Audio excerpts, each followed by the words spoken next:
Alright, in today's video, I'm going to finish up this hollow vessel here. I didn't do a video on the first part of it, but I tried putting it on the big chuck, and it swelled up, and I noticed that ash does that. It pooches out a little bit, so I need to clean this up so that I can get in there. This is actually a crotch that I turned. You can see one of the piths here, one's here. Here's the chatoyance you usually get from the crotch. Maybe you can't see it real good there, but we'll see it in the end. So what I'm going to do is I'm going to go ahead and true this up. So I'm going to go ahead and stick my smaller chuck inside of the hole here, and I'll bring up the tailstock, put it in the center mark. That's why you always want to leave a center mark in your tenons or whatever so that you can use it as a reference. And so basically my little chuck is going to be more like a jam chuck. I'll go ahead and tighten it up around the rim a little bit just to hold it in place until I can get this thing.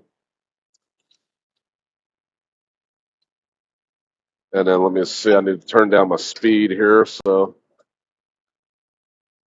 that's not too bad. About 1,000 RPMs there. So I'm going to go ahead and true this up. Then we'll get to where we can hollow it a little bit, clean up the inside. Got some wormholes in here, a little bit of a crack there in the pith, but we'll fix all that.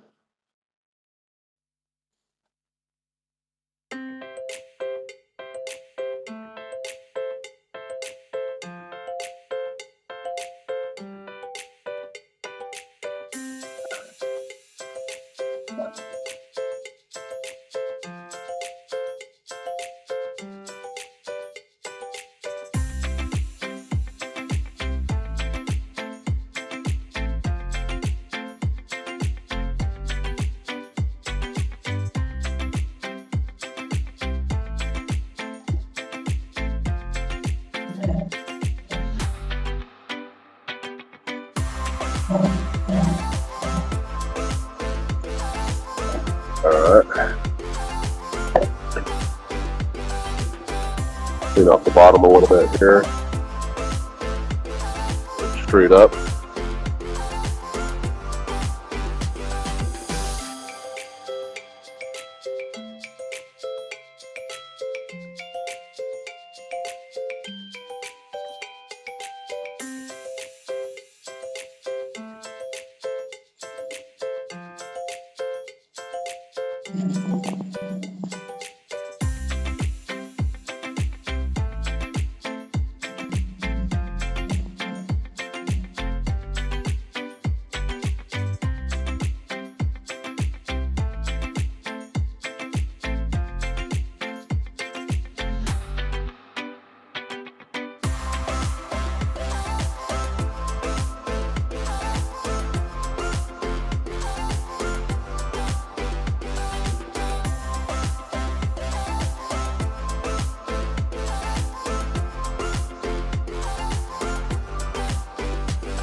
Cutting really nice.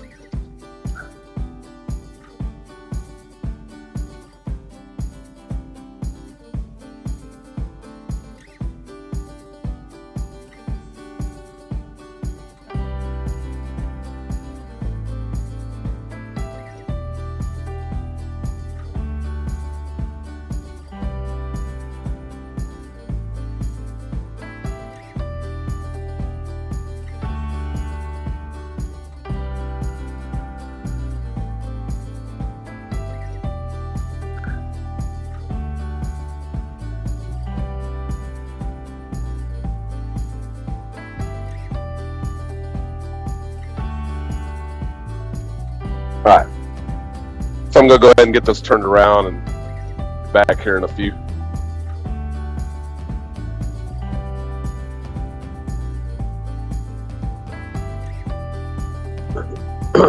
Okay, so I went ahead and filled that big crack in the pith with some sawdust and super glue, and we'll go ahead and continue on with it.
Alright, so I sanded a little bit, but I noticed that I've got some worm tracks in here.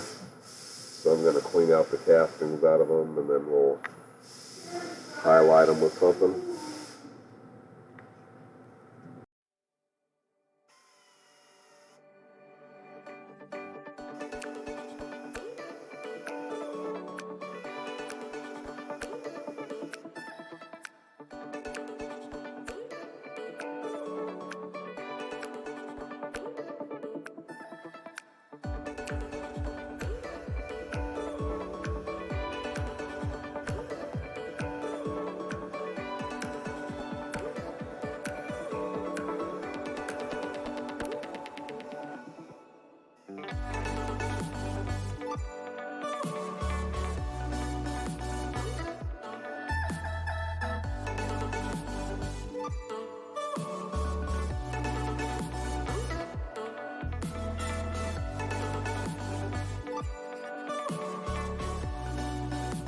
Alright, so I've got the outside sanded real good. We'll go back and touch up a little bit after I put some color on. I'm going to go ahead and clean up the inside. Get a little bit thinner. Then we'll clean up this opening too so that I can put it on my smaller chuck. That way I can turn the bottom off.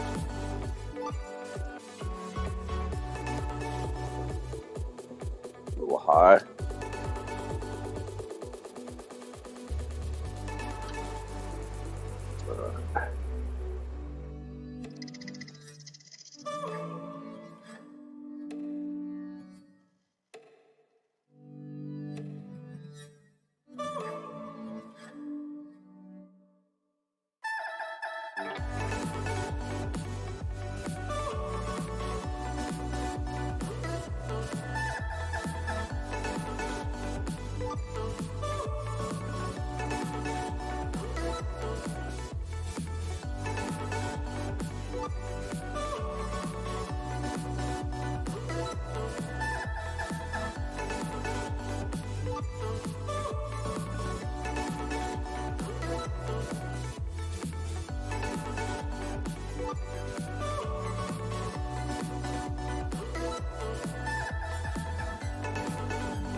All right, so I'm gonna mix up some acrylic black to put down in the wormholes and kind of accentuate the grain a little bit on this ash.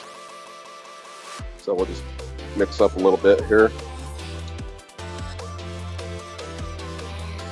And I like the acrylic because it kind of leaves a little bit of a shine as opposed to the dye, the wood dye, which doesn't. But this leaves a little bit of a shine inside the hole, so let's go ahead and get it covered up.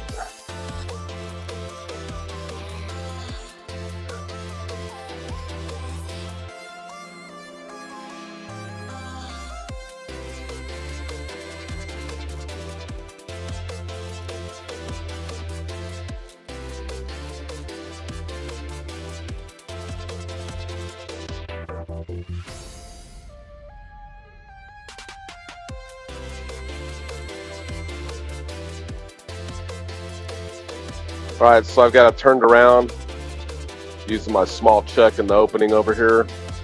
I'm gonna go ahead and get the bottom shaped around and just leave a little bit so I can take it off later.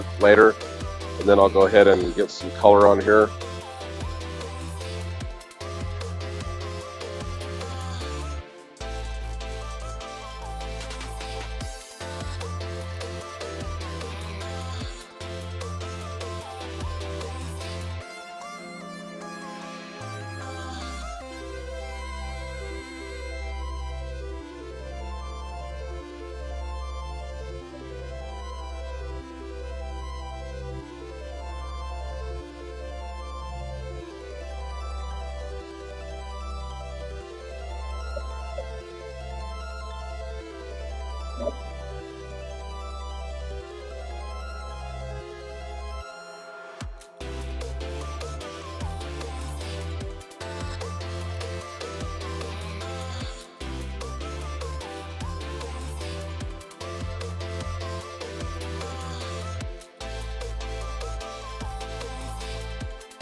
I can use a purple dye. I have purple dye, but I think I'm going to use the watercolors. Not watercolors, but the acrylic. And see if what that'll do for me. So I'm going to use the red, which is actually kind of a pinkish color.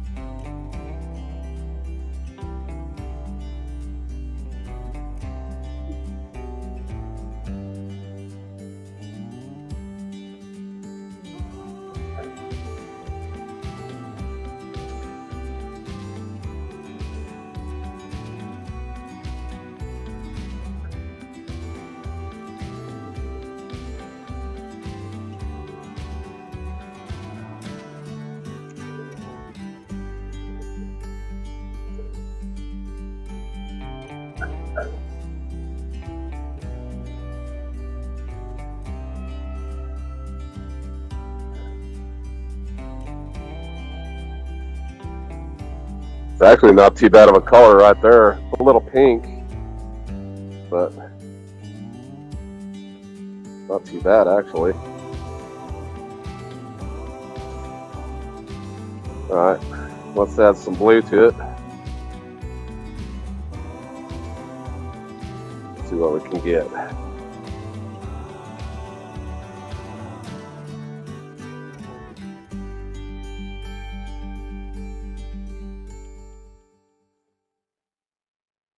Oh yeah, there's some purple.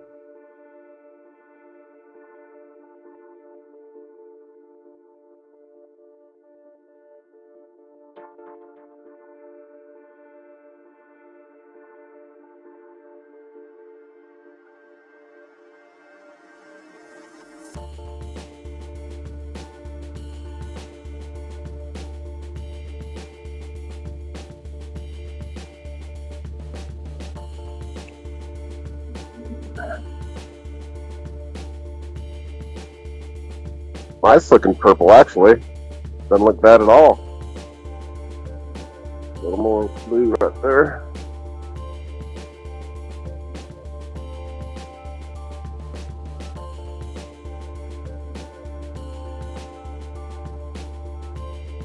So that's pretty cool because you can see a little bit of the red in there, a little bit of the blue, and then purple. And I like the way it came out. It looks pretty good.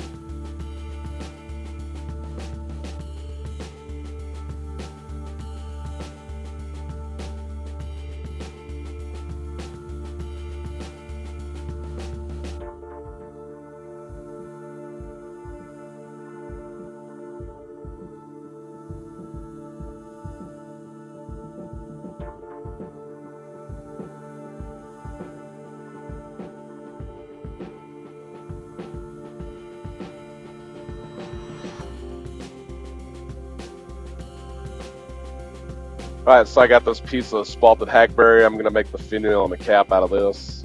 I've already taken the measurement for the opening in the hollow vessel. So that's what I'm going to do first after I get it round. I'll go ahead and establish that. Then I'll get it. I guess I'll get a tenon on here first, and then we'll take care of the rest of it.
Alright, so here's the finished hollow form. See the nice colors in there. Cap and finial. Nice tight fit. Something like it.